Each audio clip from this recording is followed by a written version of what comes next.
Actually, yung character ko as Chito, ibang-iba sa personal ko na buhay. Kasi si Chito, babaero.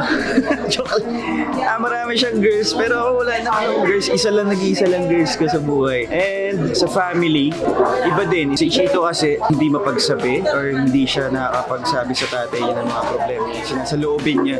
Ako, hindi ako ganun. Nai-share ko rin naman sa mga magulang ko yung mga problems. Sobrang saya ko and sobrang thankful ako dahil 15 years na kami. Biruin mo yun. Napakatagal na ng show namin and syempre andyan pa rin sila sa mga suporta sa amin. Nakaka-proud lang kasi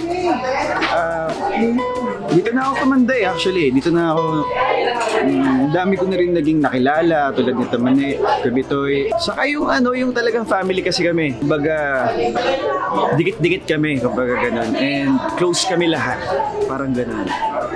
Yung pagtutugtog niya, yung gig niya, tapos parang may lang akong naalala na may episode kami na nagalit ako sa tatay ko yata. Parang nagtampo ako, nasampal ako.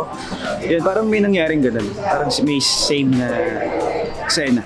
10th anniversary na po ng Pipito. Ayan, maraming po salamat sa inyo, sa suporta nyo. And kayo lagi nandyan para sa amin. Maraming salamat po and thank you very much.